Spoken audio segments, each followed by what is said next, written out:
Good morning, friends. It's Kip Teitsort here with Chronicles of a Culture Changer from DT4 EMS. It's August 27th, and it's about 10 o'clock in the morning. Anyway, uh, today's episode is going to be about me answering a lot of questions. I received an absolute ton of information requests as to whether or not I was affiliated with the article that was run recently within the last, week and a half or so in a trade magazine for EMS. And I can assure you that their message is different from ours. I have no affiliation with that person or their message. And here's why. Uh, if you followed much of mine, you know that I had 17 years of law enforcement, 23 years of EMS. I've been a martial artist for most of my adult life and taught self-defense, taught law enforcement defensive tactics, and yada yada yada. That doesn't make me a tough guy. It just means that I research a lot of different material. So with that being said, in the beginning, I too was teaching law enforcement type techniques to paramedics, EMTs, and nurses because I thought at the beginning, before I completed my research, that was what they needed. So, and I really to say completed research because it's always ongoing, because human conflict is dynamic and the environment that we are in medicine is unique and no one else is in our position. So with that being said, I don't teach police style techniques to healthcare. Instead, I believe our focus needs to be on where our people are getting injured, which is during a restraint type of a situation, and who are we restraining. So that goes to a whole another series of custody versus care, which was an article that we ran on EMS1. It's in our blog. It's out there for you to be able to see it.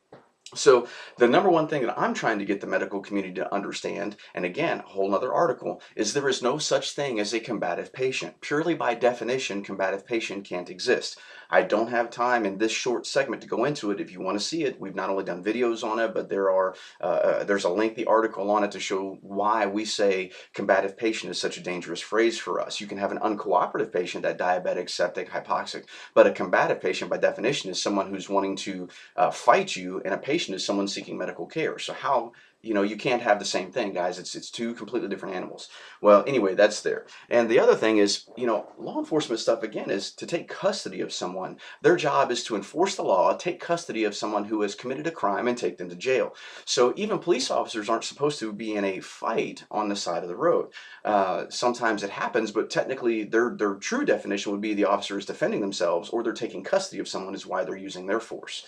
So most of the techniques that a police officer use are to obtain compliance to take that person into custody, usually done by pain. And if an empty hand technique doesn't work, they have a taser, a baton, or pepper spray for when those techniques don't work. So please be careful if we're talking about using a law enforcement style technique to take custody of someone in the back of an ambulance or in the ED and that sort of stuff, because I'm going to tell you this. Think about it like this, ladies and gentlemen.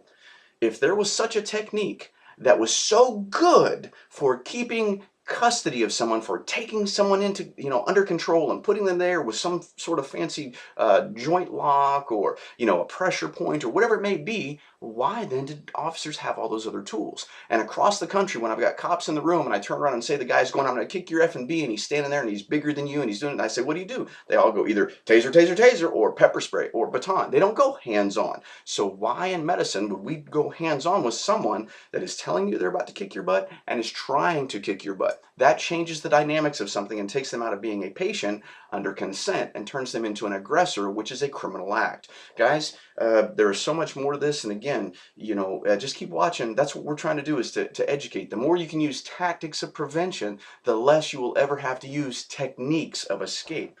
Anyway, I'm Kip Teitsort. This is Chronicles of a Culture Changer, and we had nothing to do with the article that was released. And what's funny about this whole thing is we've been covered by news media all over the place, by television stations, radio stations, and newspapers all across the country where our people are doing something, but yet I guess we're just not in the in crowd. So I'll keep doing what I'm doing because we have a following that has turned into a true grassroots movement, and again, that'll take me a whole other direction. I'm Kip Teitsort. This is Chronicles of a Culture Changer from DT4 EMS. Tons more information on the website. Keep watching. Thanks, guys. We'll see you soon.